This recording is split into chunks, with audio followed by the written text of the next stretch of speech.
여러분 안녕하세요. 노태우의 3번 심장입니다.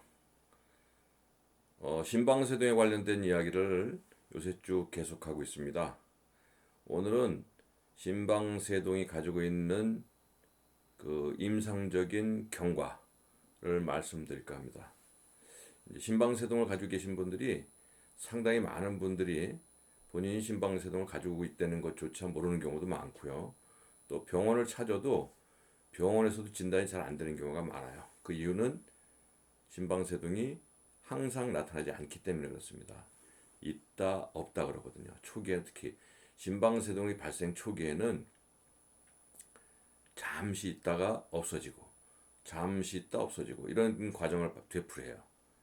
근데 이제 심방세동을 정확하게 진단할 수 있는 방법은 병원에서 검사하는 12유도 심전도, 그게 이제 가장 정확하고 표준적인 방법이긴 한데, 심전도를 찍는 시간이라는 건 불과 10초밖에 되지 않아요. 그래서 나머지 시간에 발생하는 심방세동을 도저히 알 방법이 없어요. 그 심방세동이 처음 생겼을 때는 있다 없다를 되풀이하는데, 시간이 가면 갈수록 발생하는 빈도가 좀 잦아지고 한 번 발생하면 지속되는 시간이 차츰차츰 길어집니다.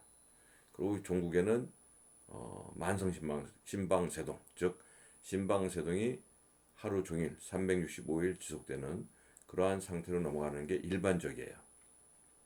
꼭 그런 건 아니지만요. 그렇지 않은 분들도 상당히 많이 있습니다. 어쨌든 그런 게 이제 일반적인데, 심방세동이 있게 되면은 본인들이 잘 모르고 넘어가는 경우도 많아요. 심방세동 중에서 한 10% 내지 15% 정도는 아무런 증상도 없다고 그래요. 그러니까 생겼어도 본인이 잘 모르게 되고요. 또 어떤 경우는 심방세동 초기에는 증상이 있다가 시간이 조금 지나면 금방 거기 적응이 되면서 본인이 심방세동이 있는 사실을 잊어버리는 경우도 상당히 많아요. 그럼에도 불구하고 심방세동은 임상적으로 상당히 중요성이 큰 질환이에요. 심방세동이 있으면은 어떤 면에서 좋지 않다는 거는 뭐 제가 그동안 여러 번 얘기했기 때문에 아마 다 잘 이해를 하실 텐데, 가장 중요한 것은 뇌졸중입니다. 뇌졸중을 포함한 그 동맥 혈전증이에요. 그러니까 심방 안에서 발생하는 혈전이 떨어져 나가면서 뇌혈관을 막으면 뇌졸중이 생기는 것이고, 간혹 위와 장에 있는 혈관을 막아서 문제를 일으키기도 하고, 또 콩팥 혈관을 막아서 신장 경색을 일으키기도 하고, 또 말초동맥을 막히는 수도 있어요. 그래가지고 여러 가지 문제를 일으킵니다. 그게 첫 번째 가장 큰 문제고, 두 번째가 심부전이죠. 심장 박동수가 굉장히 빨라지면서 불규칙해지기 때문에 심장 기능이 그동안 괜찮아 왔던 분들은 그래도 그 고비를 잘 넘길 수 있는데, 그렇지 않은 분들, 쇠약하고 아니면 워낙 다른 심장병을 가지고 있던 분들은 그걸 잘 견디지 못해서 심부전으로 넘어가는 수가 많이 있어요. 그래서 일반적으로 가장 위험하고 중요한 중요한 합병증인 심부전, 뇌졸중, 이게 상당히 많거든요. 그래서 이러한 문제가 제대로 극복되지 않고 치료되지 않게 되면 이게 이제 불행히도 사망으로 넘어가는 경우가 많이 있어요.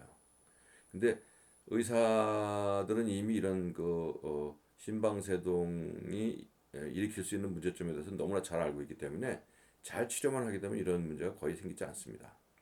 근데 제가 지금 말씀드린 거는 이걸 잘 모르고 넘어가는 경우에 이제 이런 문제가 생길 수 있다는 거죠. 그래서 좀 불행한 이야기지만 심방세동이 있고 심부전 뇌졸중이 잘 조절되지 않고 예방되지 않고 치료되지 않는다면은 사망이 1.3 내지 3.5배 증가한다라고 나와 있어요. 이게 통계적인 얘기이기 때문에 무시할 수 있는 얘기는 아닙니다. 제가 지금 드리는 말씀은 유럽 심장학회에서 마련한 자료에 입각을 해서 말씀드리고 있어요. 심방세동이 결과적으로 사망의 위험도 1.5에서 3배 증가시킬 수 있다. 그리고 사망 원인은 심부전과 뇌졸중이다. 조절되지 않았을 때 얘기입니다. 잘 조절되면은 이런 위험을 최소화시킬 수 있어요. 그래서 이제 뇌졸중인 경우는 허혈성 뇌졸중의 30%예요. 그러니까 뇌졸중이 표현되는 게 이제 두 가지 있을 수 있거든요. 뇌출혈로 나올 수도 있고, 뇌경색, 허혈성 뇌졸중이니까 뇌경색입니다. 그러니까 혈전이 동맥 혈관을 막아서 생기는 게 이제 허혈성 뇌졸중이거든요. 근데 허혈성 뇌졸중도 70% 정도는 동맥경화로 인해 가지고 작은 혈관이 차츰차츰 좁아지다 막아지는 게 이제 허혈성 뇌졸중의 거의 대부분이에요.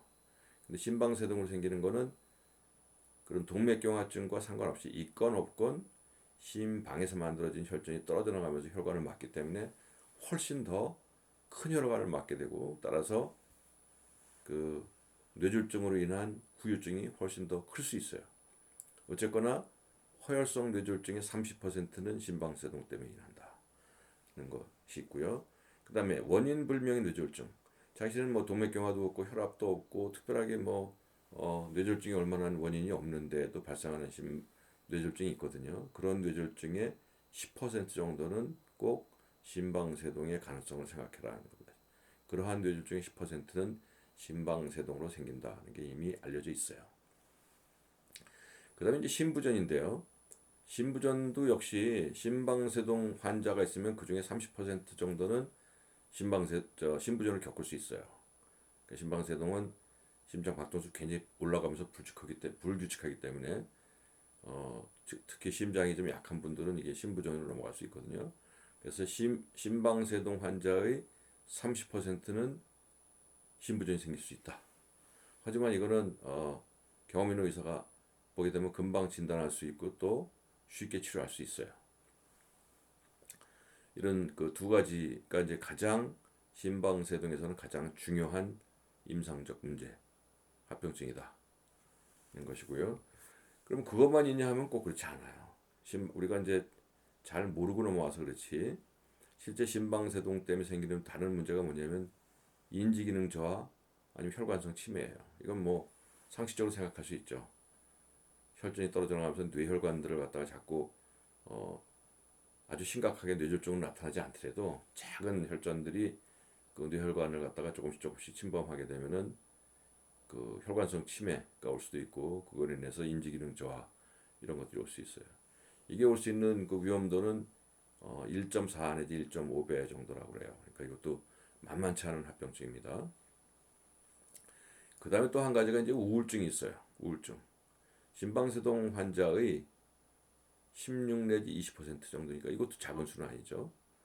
이런 분들이 심방세동으로 인해서 우울증을 겪을 수 있다. 심지어 뭐 위험한 선택하는 경우도 있다 그러니까 이거 만만하게 볼 질환은 아닙니다. 그 다음에 심방세동이 있으면은 삶의 질이 떨어진다고 되어 있어요. 심방세동 환자의 60% 정도가 본인의 삶의 질이 정상과는 다르다, 좀 떨어졌다라고 느낀다고 합니다. 그러니까 이것도 간단한 문제는 아니네요. 또 거기에 더해가지고 병원에 입원하는 일도 많아요. 매년 10 내지 40% 정도가 심방세동을 입원한다 그러니까 이것도 쉬운 일은 아니네요. 그러니까 심방세동이라는 병이 우리가 생각하는 것처럼 그냥 숨이 차고 가슴만 두근거리고 아니면 많은 경우 증상이 없고, 그래서 이렇게만 생각하지만 기껏 문제를 일으키게 되는 경우에는 뇌졸중이라든지 심부전 이런 것만 우리가 생각을 해왔는데 그 외에도 여러 가지 다른 문제가 있을 수 있다. 인지기능 저하, 혈관성 치매, 우울증도 올 수 있고 삶의 질도 떨어질 수 있고 또 병원에 입원하는 일도 적지 않게 생길 수 있다. 이런 점을 우리가 이제 심방세동이 우리 생활에 이런 식으로 영향을 미칠 수 있다는 걸 갖다가 이해를 하셔야 될 것 같아요. 그래서 심방세동이 있으면 이거 절대 무시하지 마시고, 증상이 없더라 하더라도 꼭 의사와 만나서 상담하고 치료하고 이런 과정이 필요하겠습니다. 이상입니다. 노태우의 3분 심장입니다. 여러분 감사합니다.